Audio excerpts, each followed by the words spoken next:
Bonjour, on va s'intéresser à la relation de conjugaison aujourd'hui, puis on parlera du grandissement. On va commencer par faire un peu de maths, on verra ensuite le montage expérimental qui va nous permettre d'obtenir la relation de conjugaison. On verra comment on l'utilise et puis on parlera du grandissement. Donc c'est parti pour les maths. La première chose, on va parler des fractions. Si on a égalité entre deux fractions, si on prend les inverses, égalité, toujours vrai. Le problème, c'est que si maintenant on a une fraction qui est égale à une somme de fractions, on ne peut pas maintenant prendre directement l'inverse. Donc écrire ça comme ça ne marche pas. Pour pouvoir passer à l'inverse, on va devoir mettre la somme des deux fractions au même dénominateur. Et puis, on va devoir faire ce calcul-là. Donc, le dénominateur commun, ça va être petit b fois c. Et une fois qu'on a fait cette opération-là, on peut enfin passer à l'inverse. Deuxième point de maths à aborder pour ce chapitre, c'est la différence qu'on peut avoir entre longueur et valeur algébrique. En optique, on va travailler avec un axe optique qui est orienté, avec une origine qui va être le centre de la lentille. On va avoir un objet qui sera par exemple à gauche de l'origine, l'image qui va être à droite. Donc dans ce cas-là, si je m'intéresse au point A1, la longueur OA1 fera 3 cm. Les longueurs, c'est toujours positif. Par contre, la valeur algébrique, alors, dans ce cas, elle sera positive, mais une valeur algébrique, ça peut être positif ou négatif. Dans ce cas-là, la valeur algébrique, on la note toujours avec la barre au-dessus, fera 3 cm. Si je m'intéresse maintenant au point A2, donc la longueur OA2 fera 4 cm, toujours positif. En revanche, A2 est à gauche de l'origine. Donc en fait, on va avoir une valeur algébrique, toujours encore pareil avec la barre au-dessus de OA2 qui vaut moins 4 cm.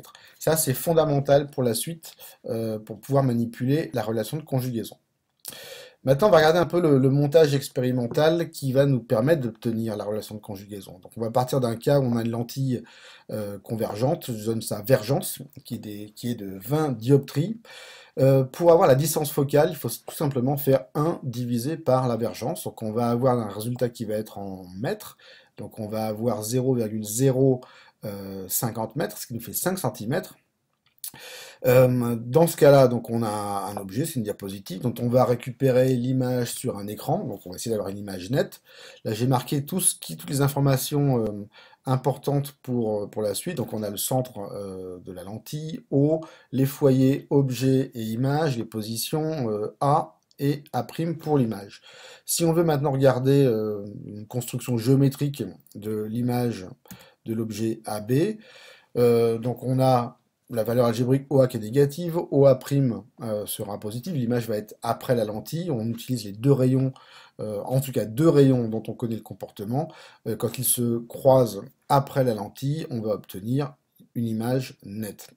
Alors qu'est-ce qu'on va faire avec ce montage? On va tout simplement faire bouger l'objet, on va prendre différentes positions de l'objet, et à chaque fois on va ajuster la position de l'écran pour avoir une image nette. Et en fait on va récupérer pour chaque position de l'objet, la position de l'image. Donc j'ai pris quelques exemples de points, dont j'ai pris les valeurs algébriques. On a toutes les valeurs de OA qui sont négatives, les valeurs de OA' qui sont, elles, positives, tout est en mètres. Si maintenant je regarde le graphe de la position de l'image en fonction de la position de l'objet, et ben, je me retrouve avec un graphe qui est relativement complexe. En tout cas, ce qui est clair, c'est qu'on n'a pas de relation linéaire entre OA' et OA. En fait, je ne l'ai pas marqué ici sur cette figure, mais je n'ai pas marqué le résultat de l'ajustement. Ça, c'est une valeur, c'est une relation inverse entre OA' et OA. Alors, ce qu'on va faire, parce qu'en physique, on aime bien avoir des choses qui sont un peu plus simples. Ce qui est simple, en général, c'est des droites. Donc, on va prendre toutes les valeurs de OA et OA' et on va les inverser. On va faire 1 sur OA et 1 sur OA'. Donc, voilà les valeurs que j'obtiens. Petite remarque sur les unités, bah, si je fais 1 sur OA, ça fait des 1 sur des mètres, donc ça nous fait des mètres moins 1. Si maintenant je m'intéresse au graphe de 1 sur OA' en fonction de 1 sur OA, voilà ce qu'on va obtenir. J'ai des points qui ont le bon goût de s'aligner selon une droite. Alors la première chose qu'on fait quand on a une droite, on va calculer le coefficient directeur de la droite. Quand on prend tous ces points et qu'on fait le calcul, on va obtenir un coefficient directeur de 1. Alors, le coefficient directeur en physique, on l'appelle souvent la pente. Autre chose intéressante sur ce graphe, c'est le croisement de cette droite avec l'axe des ordonnées. C'est un point assez particulier que quand on fait la construction de ce graphique, on obtient une valeur de 20. Et 20, c'était quoi? C'était la vergence de la lentille, c'est-à-dire 1 sur la distance focale. Donc on va essayer d'exploiter un petit peu cette droite, c'est une équation du style y est égal à ax plus b. Alors qu'est-ce qu'est x et qu'est-ce qu'est y? Eh ben, y c'est 1 sur oa', x c'est 1 sur oa, et le petit a, bah, c'est 1. Donc on va obtenir cette expression. Et cette expression, si on la simplifie un tout petit peu en retirant le 1, c'est notre fameuse relation de conjugaison. C'est la relation mathématique qu'il va y avoir entre la position de l'objet et la position de l'image, connaissant la distance focale. Donc maintenant, ce qu'il faut regarder, c'est quel genre de questions on peut vous demander à partir de ça.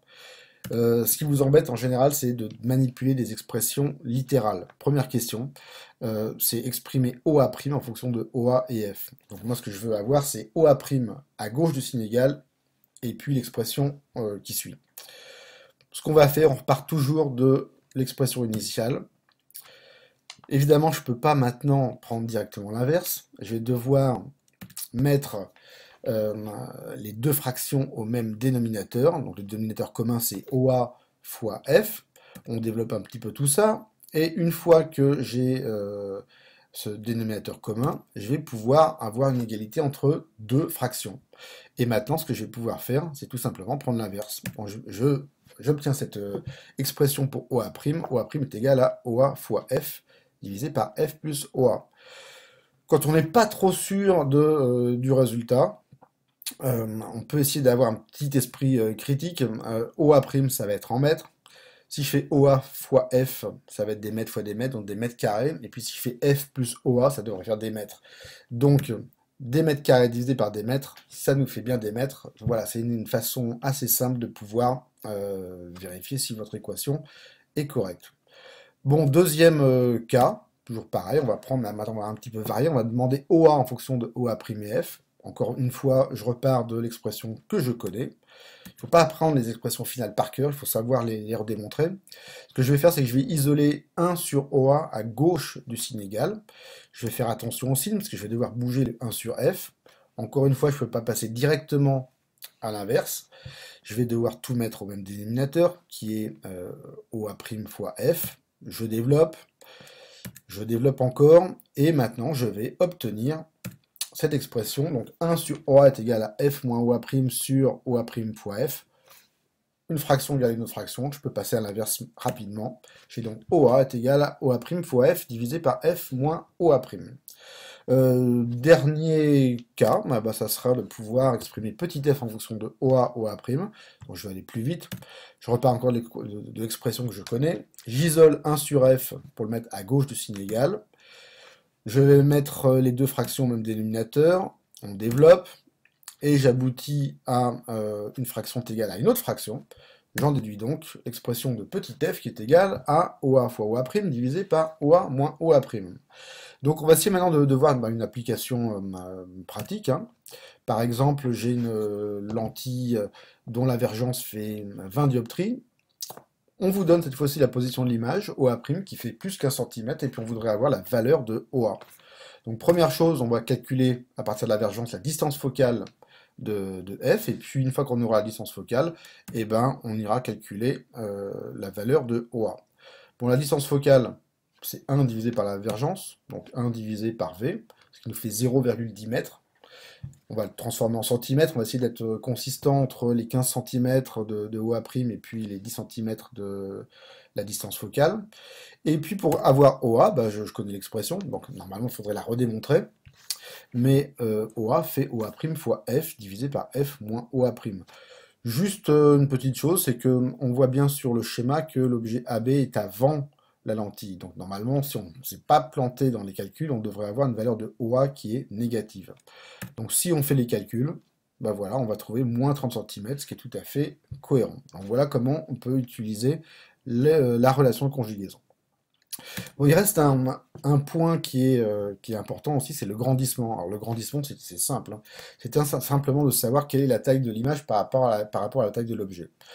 Attention, on va quand même tenir compte des grandeurs algébriques. On va considérer que l'objet AB il pointe vers le haut, ce sera les valeurs positives, et puis si A'B' est dirigé vers le bas, ça sera une valeur algébrique négative. Donc, voilà l'expression du grandissement. Valeur algébrique de A'B' divisée par la grande valeur algébrique de AB.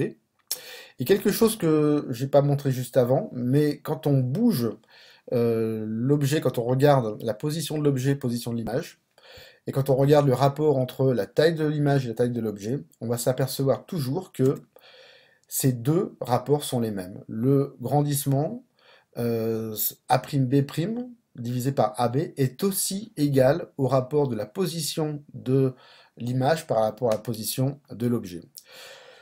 Petite chose pour essayer d'interpréter un peu la valeur qu'on peut obtenir avec le grandissement, donc, qui s'appelle gamma, j'ai oublié de le dire, hein. Gamma c'est la lettre grecque.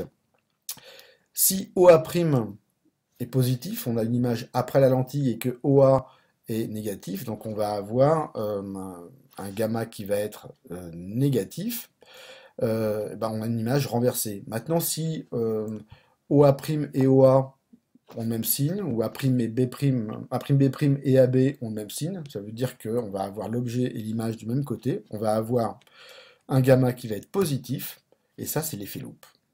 Donc voilà pour cette vidéo sur la relation de conjugaison.